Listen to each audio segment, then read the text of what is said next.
Nakakapagod na, nakakatakot talaga.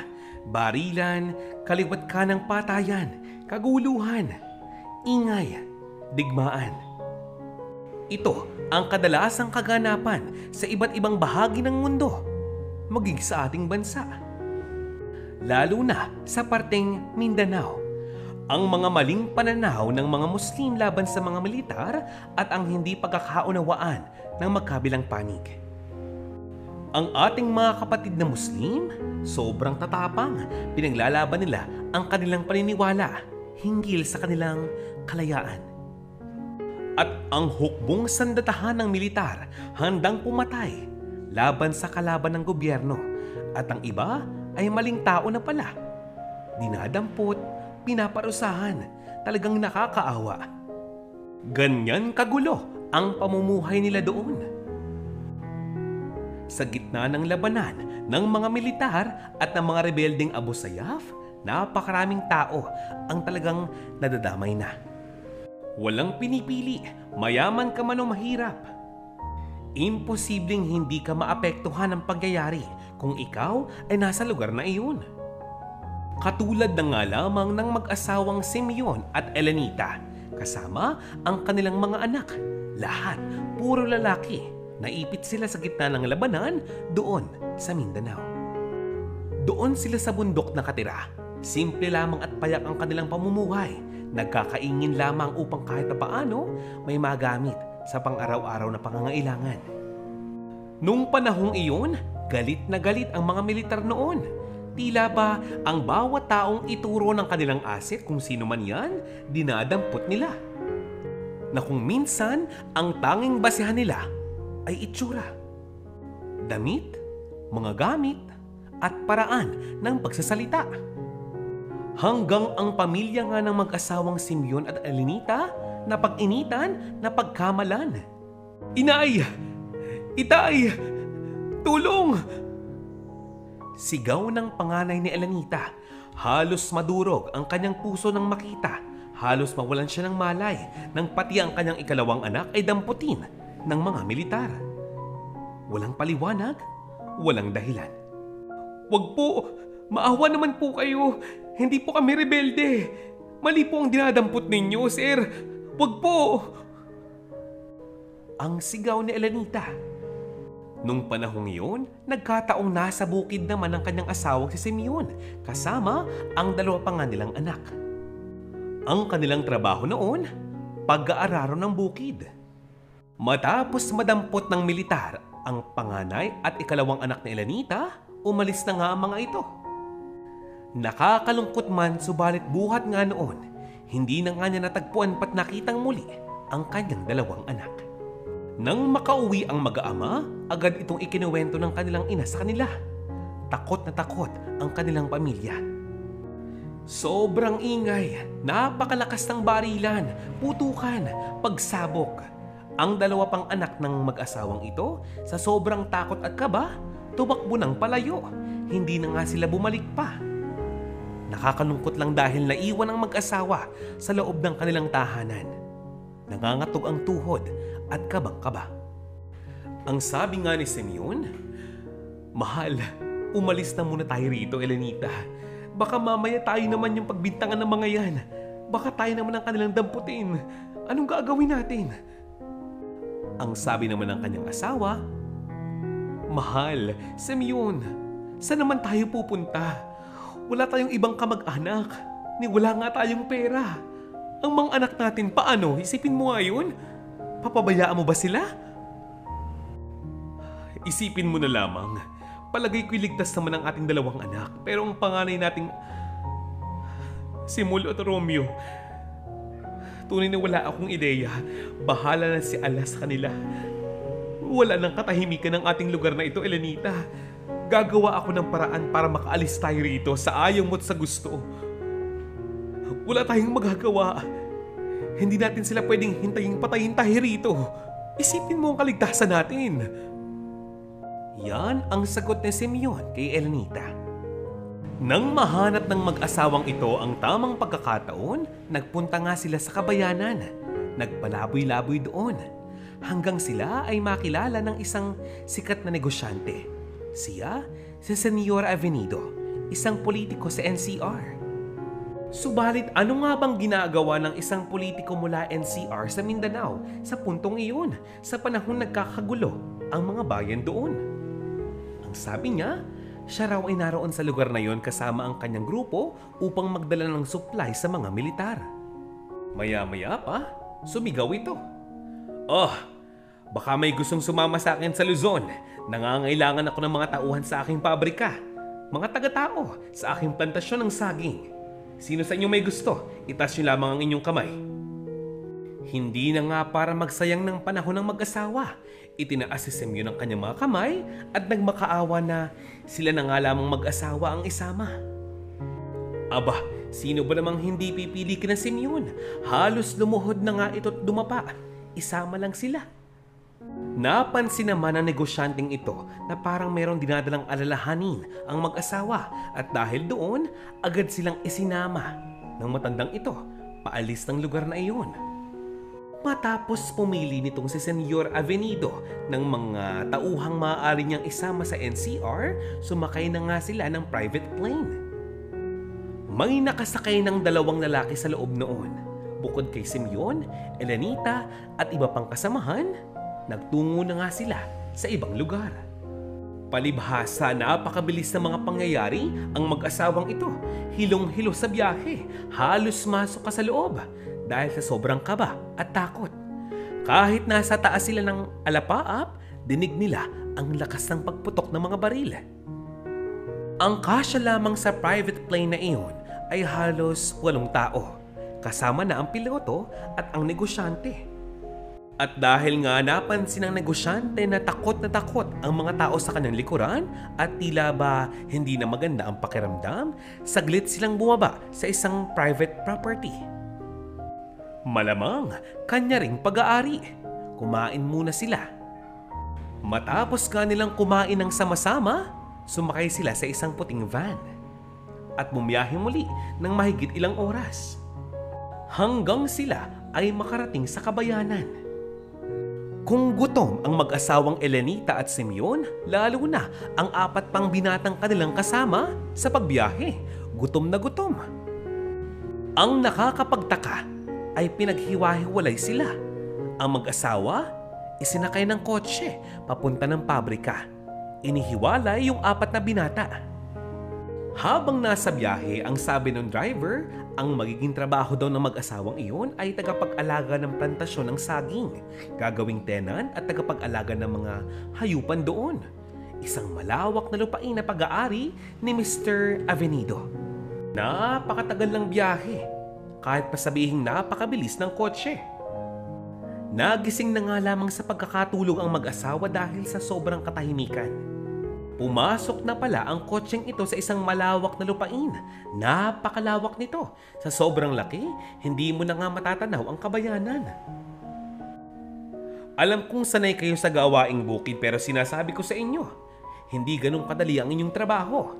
Lilinisin ninyo ang paligid ng lugar na ito. Tatabasan ninyo ng damo. Tuwing may mga buyer ako, kayong mag-asawa ang mag-aasikaso. Yan naman ang sabi ni Senyor Avenido. Palibhasa, pagod sa biyahe at medyo hindi pa maganda sa pakiramdam, hindi sila makasagot kay Senyor Avenido. Ang mag-asawang ito, tahimik lang.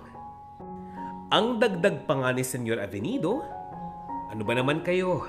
Huwag kayong matakot. Hindi ito kagaya ng pinanggalingan ninyong lugar na magulo. Patayan, pagsabog. Hindi nyo ba naririnig? Napakatahimik ng lugar dito. Puro hunin ng ibon at hayop ang maririnig ninyo. Napansin ko rin na medyo maedad na nga kayong dalawa, kaya tamang-tama lamang na dito kayo magtrabaho. Kaya ako inihiwalay yung 4 na binata kanina. Laking gulat na nga lamang ng mag-asawang ito dahil kahit pa sabihing noon ay sa bundok sila nakatira, ngayon lamang sila nakakita ng ganito kalawak na lugar. Tumambad sa kanila ang napakalawak na plantasyon ng saging. Wala pang mga bunga ang mga ito at wala itong gubat o mga puno pang iba. Malawak lamang na sagingan. Yun lamang ang iyong makikita. Maya-maya pa, kinuha nga nitong si Mang Simeon ang kanyang telepono dahil tumunog ito. Nag-a-alarm na pala dahil nga 6:00 na ng hapon noon. Nang patayin niya ang alarm, nakita niya na meron palang mga mensaheng iniwan sa kanya ang kanyang 2 anak. Ang ikatlo at ika-4 na anak ni Simeon at Alenita, nag-iwan pala nga ng mensahe sa kanila. Kaninang-kanina pang nag-text ang mga ito, ngayon lamang mababasa. Ang sabi sa text, mag-iingat daw ang mag-asawang ito sa kanilang pag-alis sa lugar na iyon. Mukhang all this time pala, alam ng 2 anak ni Alenita na sila ay paalis sa lugar na iyon. Dalangin daw nila ang kaligtasan ng mag-asawa. Medyo naiiyak pa nga ang mag-asawang ito, pero maya-maya napawi ang luhang iyon nang kausapin sila muli ni Senyor David. Maraming salamat sa inyong pagsama sa akin dito. Bilang ganti sa inyong kabutihang loob, heto ang bigas, mga dilata. Pagkain ito para sa inyo, prutas at gulay. Ito rin ang gasera. Pasensya na kung wala pang ilaw dito. Solar pa lamang ang gumagana at medyo may problema pa. Kayo po si Mang Simeon, hindi ba? Mahilig po ba kayo sa kape at tinapay? Tanggapin niyo po ito. Aling Elenita po ba ang pangalan ninyo? Opo. Ito po ang mga bag. Ang bag na ito ay may lamang mga damit ninyo. Pwede niyo po itong magamit bilang pamalit po ninyo sa araw-araw ninyong trabaho. Bago ko nga po pala malimutan, maayos naman po ang banyo diyan. Tsaka po sa dulong iyong bahagi, meron po doong bukal. Maaari po kayong umigib ng tubig doon para sa inyong inumin, sa pagluluto at para sa inyong paglalaba. Yan ang sabi ni Mr. Avenido. Itong mag-asawang ito, tumango na nga lamang at muli nagpasalamat sa tulong na ibinibigay sa kanila ng matanda. Maya-maya pa, pumasok na nga sila sa isang kubo na may kagamitan na sa loob. Medyo luma na nga lamang, yung iba gumagana pa naman. Kung tutuusin, malaking tulong ito para sa mag-asawa. Unang-una, nakalayo na nga sila sa kaguluhan sa kanilang bayan. Pangalawa, alam nila na ligtas ang kanilang mga anak. Ang ikalawa at ang una, yun ang hindi nila sigurado. Ang nakakapagtaka nga lamang, sa dami ng sinabi ng matanda, wala siyang sinabi tungkol sa sahod. Mahal, Simeon, palagay mo, magkano kayang sasahurin natin dito? Wala man lang sinabi si Senyor kung magkano bang ating kikitain sa trabahong ito. Nahihiya naman ako magtanong. Magkano kaya to? Yan ang sabi ni Elenita sa kanyang asawa. Ang tugon naman ito, ano ka ba naman Elenita? Sa puntong ito, hayaan mo na muna yun. Ang mahalaga, ligtas sa tayong dalawa.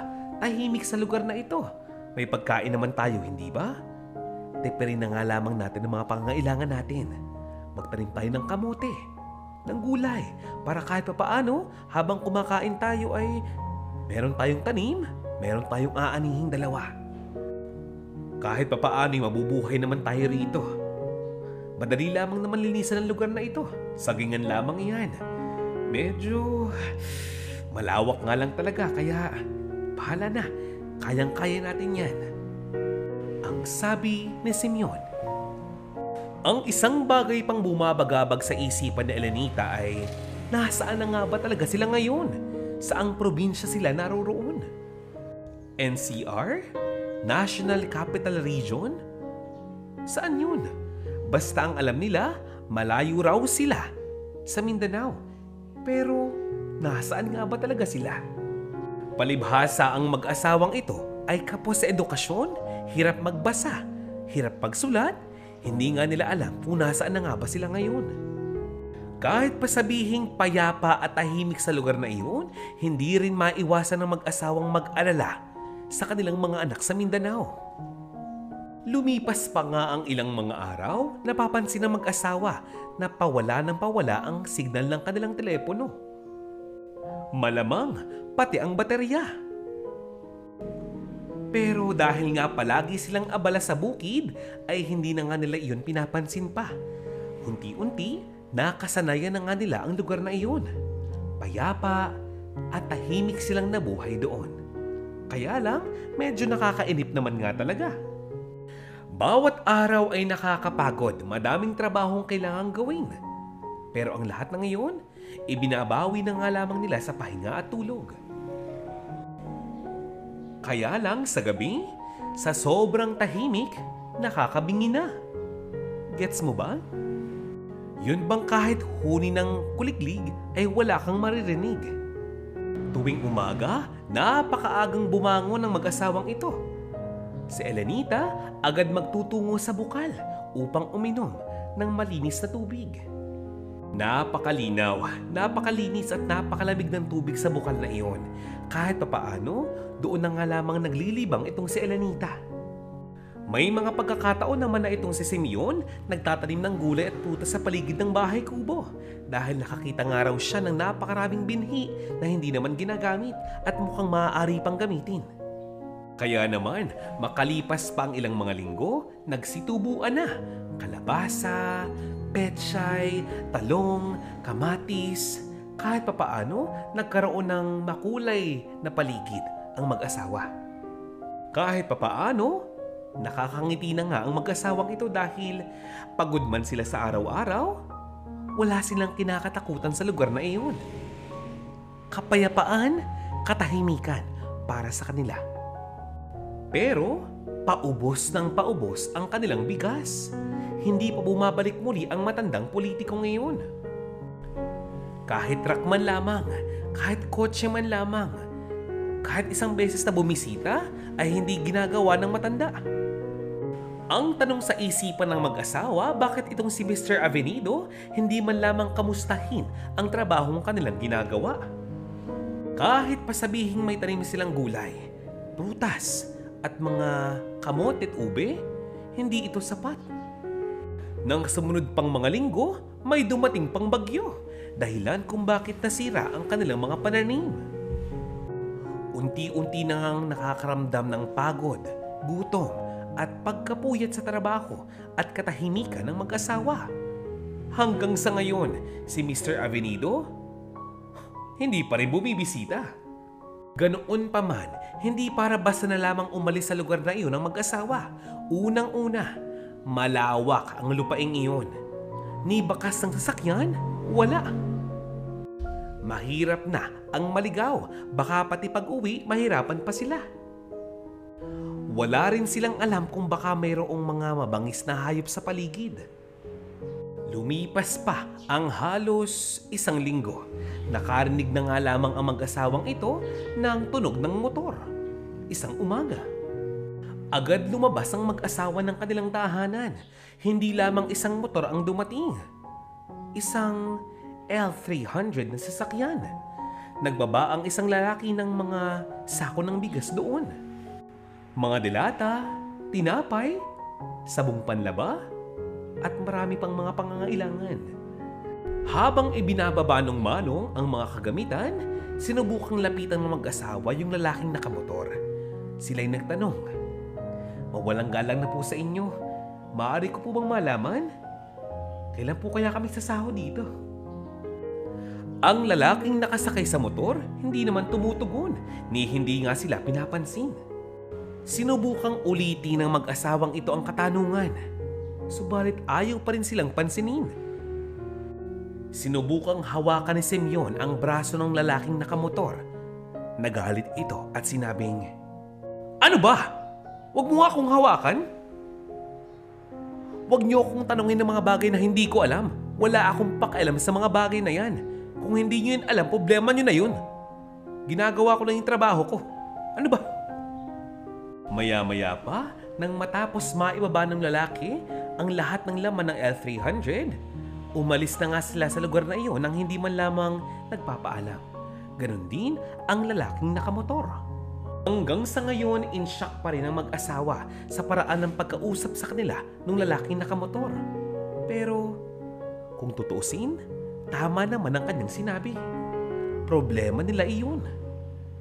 Subalit naging thankful pa rin ang mag-asawang ito, lalo na si Elenita, dahil kahit paano, meron na nga silang makakain muli, magagamit sa araw-araw. Pero nakakaramdam pa rin siya ng kaba at takot. Hindi niya ito maipaliwanag, subalit hindi ito mawala sa kanyang isipan. Sa paglipas pa nga ng mga buwan, kahit na kailan, hindi nagpabaya sa trabaho ang mag-asawang ito. Mabuti na nga lamang at mayroong kalendaryo sa kubong iyon at bilang nila na sa puntong ito, halos nakakalimang buwan na nga sila sa lugar na iyon. 5 buwan na silang wala sa Mindanao. 5 buwan na raw silang hindi nakikita-kitang pamilya. At sa loob ng ilang mga araw pa, kahit man lang pagbisita ni Mr. Avenido ay wala. Total, wala namang bumibisita sa kanila. Walang umaalam kung okay ba ang trabahong ginagawa nila. Total, wala silang ibang kasama. Binabalot na nga sila ng takot sa lugar na yon. Sa sobrang tahimik, nakakakaba. Kaya nagpasya ang mga ito na bukas din, aalis sila sa lugar na iyon. Kahit pa sabihing napakalayo ng lakarin, kahit pa sabihing nakakapagod din naman talaga, kakayanin. Kaya naman matapos ang hapunan, maaga silang natulog at nagpahinga. Dahil bukas na bukas, aalis sila. 5:00 ng umaga, bumangon na nga ang mga ito. Hindi pa sumisikat ang araw noon. Matapos kumain ng agahan, nagsimula na nga silang maglakad. Lakad lamang ng lakad, medyo umaambon man, lakad pa rin ang lakad. May payong naman daw sila eh. Lakad lamang ng lakad, malakas ang hangin. Halos madala ng hangin ang kanilang pulang payong, pero tuloy pa rin sa paglakad. 30 minutes na, pagod na agad. Pero palibhasa ang kanilang katawan ay batak sa gawain. Lakad pa rin pagkatapos magpahinga ng ilang minuto. Lakad lamang ng lakad. Mahigit sa 1 oras na nga silang naglalakad. Puro sagingan pa rin ang kanilang nakikita. Kaya nga lamang sa kanilang paglalakad, may napansin silang ingay. Ingay ito ng sasakyan. Bakit naman sa dinami-dami ng pagkakataon? Bakit ngayon pa sinubukang bumisita ng sasakyang iyon sa kanila? Ang mahirap pa dito, isang diretso lamang ang daang iyon. Kitang-kita nila ang sasakyan. Sa malamang, kita rin sila nito. Paano ba namang hindi? Pula ang payong nila. Sinubukan nga nilang magtago sa mga halaman, damo, at malalaking mga puno. Ang balak nila, hahayaan lamang nilang makalagpas pa ang sasakyan na iyon. Subalit, biglang tumigil ang malaking sasakyan na iyon sa tapat mismo ng punong kanilang pinagtataguan. Bumaba doon si Senyor Avenido. Bibilangan ko kayo ng 3. Lumabas na kayo dyan. 1, 2. Abat, saan nyo naman balak pumunta, ha? Gusto nyo bang ipakulong ko kayong 2, ha? Alalahanin ninyo, hawak ko ang batas dito. Sasabihin ko, abusayaf kayong 2. Gusto nyo ba mangyari yun?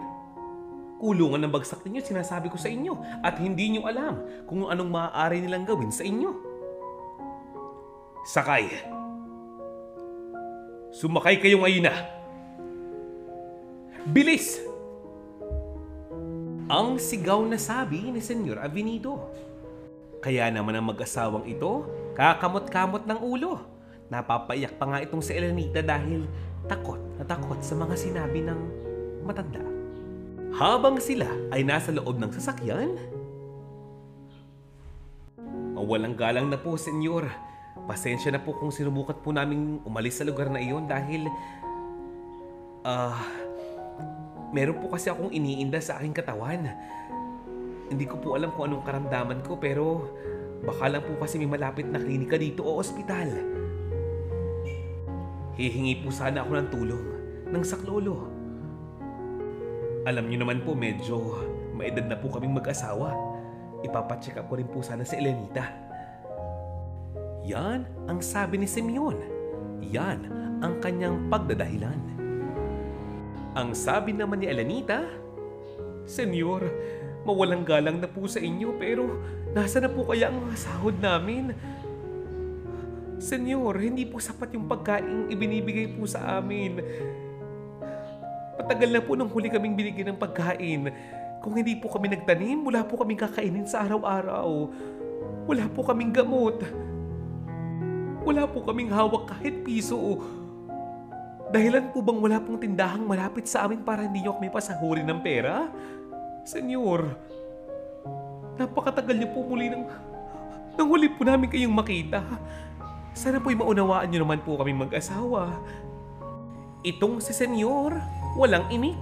Hindi sila pinansin. Tumagal pa, ilang minuto pa ang lumipas. Nagsalita ito. Pero ang kanyang tugon, malayo sa katanungan ng mag-asawa. Ang sabi lamang niya, bukas daw may darating siyang possible buyer ng lupain. Malay naman nga daw nila, bukas pag nabili ang lupain yun, magkapera sila. Tila ba binibigyan niya ng pag-asa ang mag-asawang ito? Ang tanong sa isipan nitong si Simeon, mabili man o hindi ang lupaing iyon, dapat pinapasahod sila ng tama. Dahil nga sa pangyayaring yun, nanibago si Simeon. Sa inasal ng matanda, ayaw na nga niyang tuluyang magtiwala dito. Pero paano nga ba kung ipa-wanted sila ng lalaking ito? Paano kung pagbintangan silang muli bilang isang Abu Sayyaf? Silang mag-asawa. Pag tumakas sila, ano ang kanilang gagawin? Sa isipan nga nitong si Elenita, nakatakas man sila't nakalayo sa Mindanao, tila ba ang kaguluhan at gera ang sumunod sa kanila. Kahit pasabihing napakalawak ng lupain ni Senyor Avenido, ay meron namang dibisyon ang bawat lupaing iyon. Ito ang paraan upang hindi gaanong nakakapagod ang bawat trabahong gagawin sa lupain. Kaya lang, kaya ba talaga ng dalawang mag-asawa lamang na asikasuhin ang lahat ng iyon? Nang sila lamang? Maya-maya pa, nakabalik na nga sila sa kanilang tahanan. Ang mag-asawang ito hanggang sa ngayon, isip pa rin ang isip. Itong si Senyor Avenido, kasama ang iba pa niyang mga tauhan, binilang ang mga punong makakasama sa lupang ibebenta. Matapos mabilang ang lahat ng puno, ipinaputi nito kay Simeon at Elenita ang mga bunga nito. Dahil bukas nga daw, may buyer ng mga prutas. Kukuhanin daw iyon sa kanila. Kahit papaano, kahit pa sabihing walang tiwala itong si Simeon kay Senyor Avenido, wala siyang magagawa kundi ang sumunod. Inasikaso na nga ni Elenita ang malaking lamesa upang pagpatungan ng mga kaing. Ang huling mensahe nitong si Senyor sa mag-asawa, pag nagbayad daw ang buyer bukas sa lahat ng kanyang mga bibilhin, sa mag-asawa na raw ang pera at lagi daw nilang tandaan ang bilin. Oras na tumakas silang dalawa, ipapadampot nila ang mga ito sa militar at sasabihin ang mga ito ay takas na Abu Sayyaf mula Mindanao. Pabiro man o hindi, totoo man o hindi, nakakatakot pa rin ang mga salitang ito para sa mag-asawa. Si Elenita na hanggang ngayon ay gulong-gulo. Anong klaseng tao ba talaga itong si Senyor Avenido? Mabuting tao na medyo masama o masamang tao na medyo mabuti? Pero kesa nga naman daw sumugal pa ang mag-asawang ito, binuo nila ang kanilang pasya. Itong si Simeon, nagpasya na kapag nagbayad daw ang buyer, tatakas na silang mag-asawa. Kaya lang, dumating ang kinabukasan. Ilang oras pa ang lumipas, walang dumarating na buyer. Kahit isa. Gabi na, wala pa rin dumarating na kahit na sino.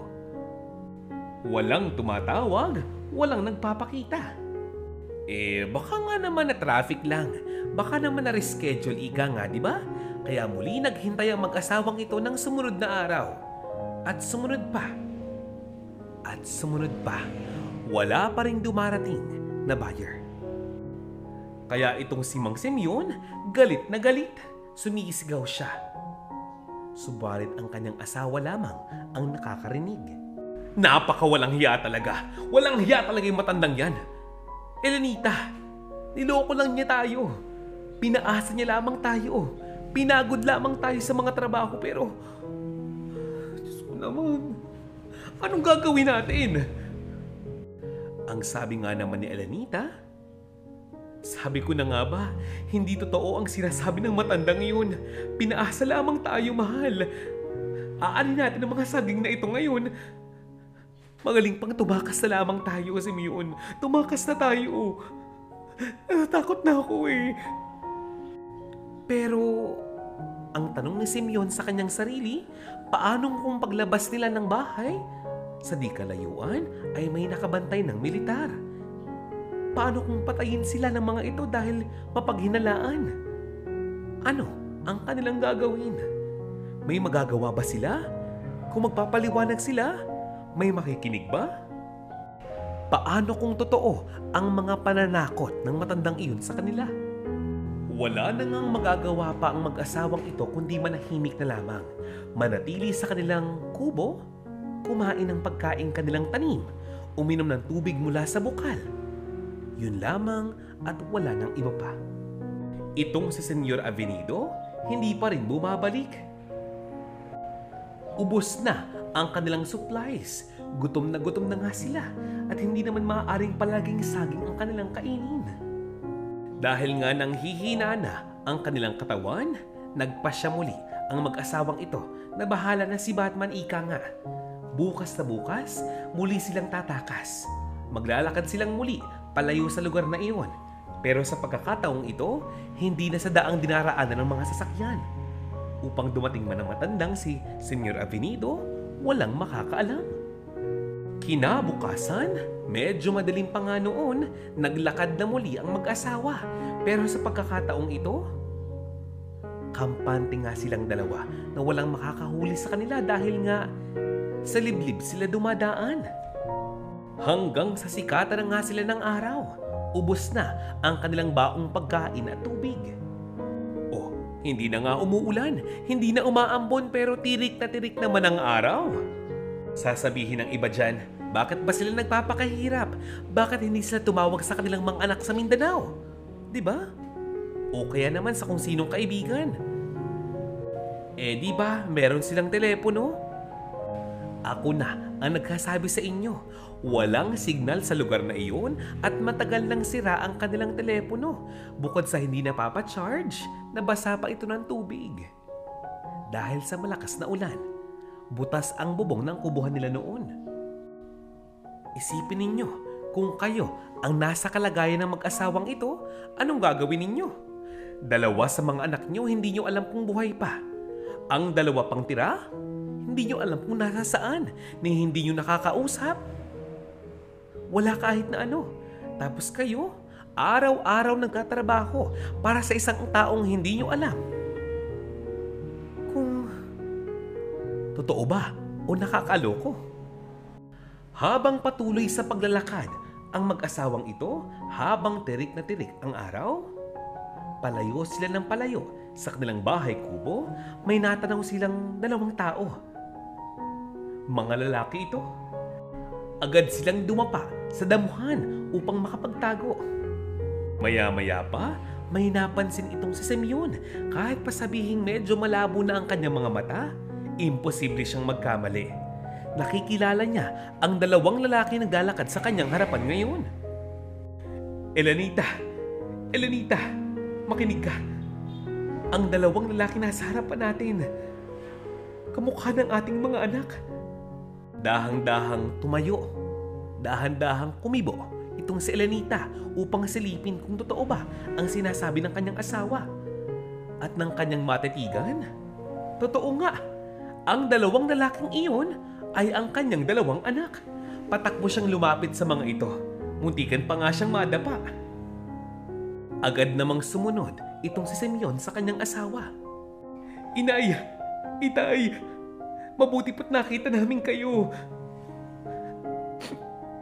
Miss na miss ko po kayo. Miss na miss namin kayo. Tay, napakapayat po ninyo. Bumabaha ng luha ang pagkikitang iyon. Niyakap ng mahigpit ng mag-asawang ito ang kanilang dalawang anak.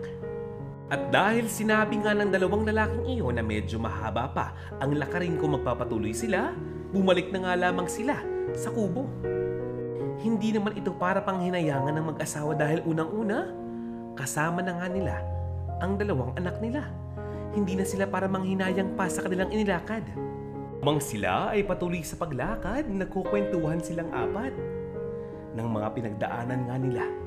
At nang sila'y makarating sa bahay kubo, nalungkot ang mag-asawa dahil wala silang maipakain sa dalawang anak. Kaya iyon, nagtiis sila sa saging at tubig lamang. Kami na pong bahala, inay. Itay, may gagawin po kami bukas na bukas din. Isang buwan na po kami sa lugar na ito. At alam na namin ang bahay ni Senyor. Magtiwala po kayo.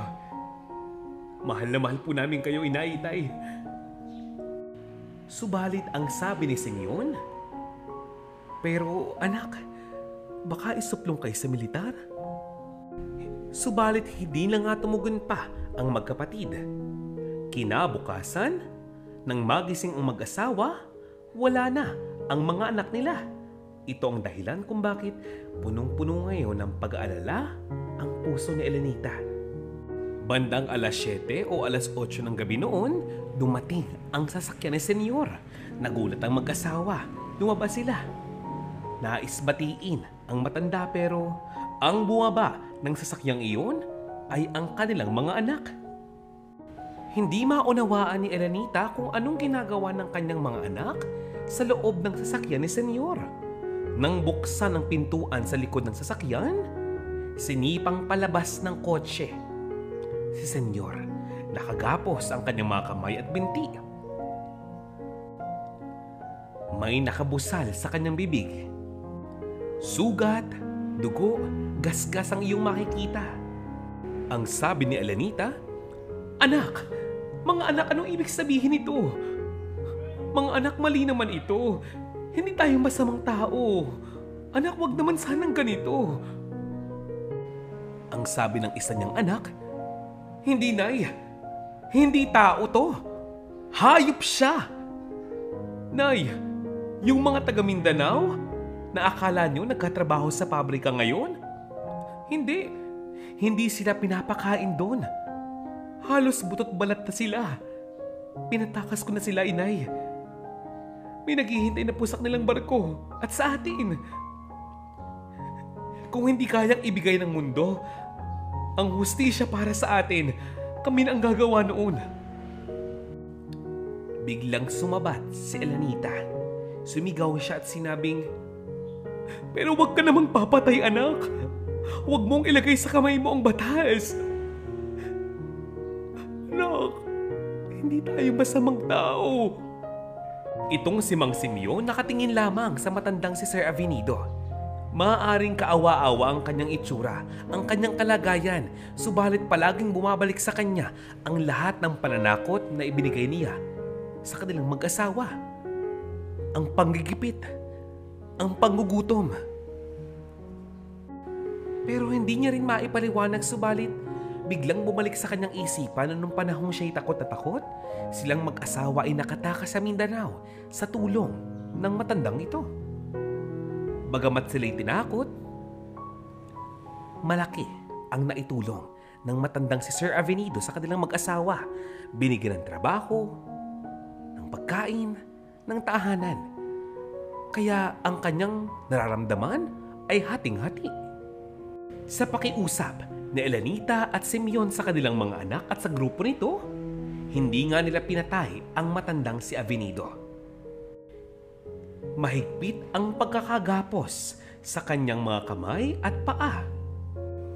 Itinali pa sa haligi ng kubo itong si Sir Avenido.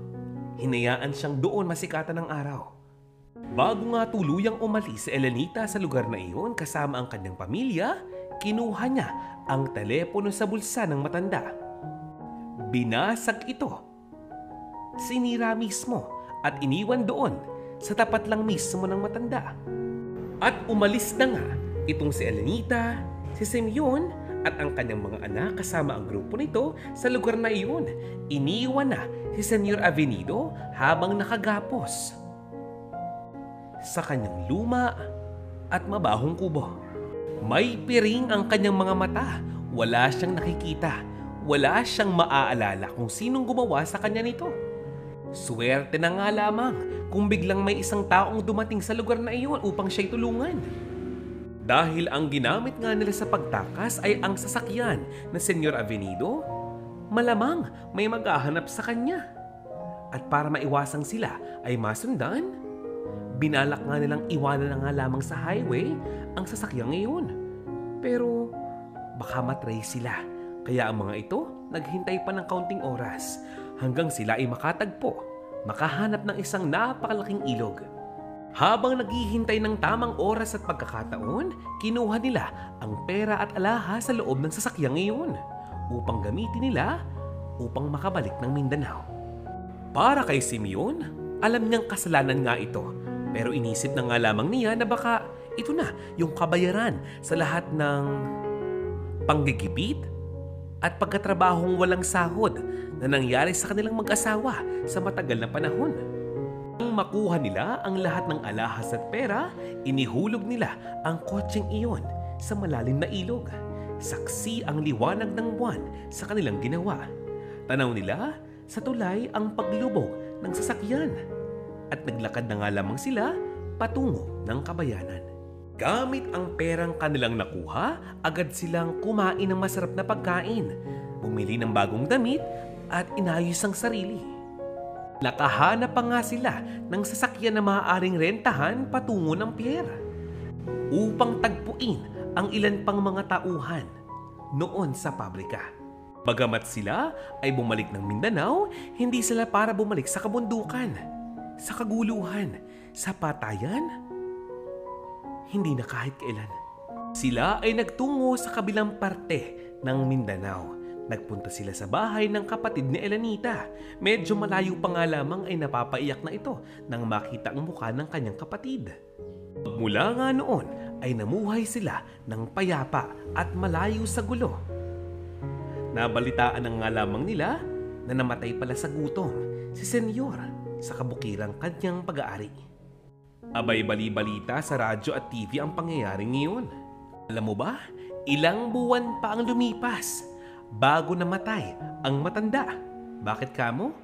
Siguro nakatakas siya sa kanyang pagkakagapos, pero sa dami ng kanyang nagawang kasalanan at umatake pa ang kanyang karamdaman, nagpa siya itong magpakamatay. Ang ending, suicide. Maging ang mga report ng mga pulis at soko, yun ang sinasabi, nagpakamatay ang matanda. Hanggang sa wakas ng istoryang ito, nanatiling lihim lamang ang nangyari sa buhay ni Elenita, Simeon, sa kanyang mga anak at kay Senyor. Ang istoryang ito ay nagpapakita na ang pagsisisi talaga ay laging nasa huli. Kaya ano pa man ang mga kasalanang nagawa mo sa kapwa mo, maliit man yan o malaki, dapat humingi ka ng kapatawaran at huwag mo na muling ulitin.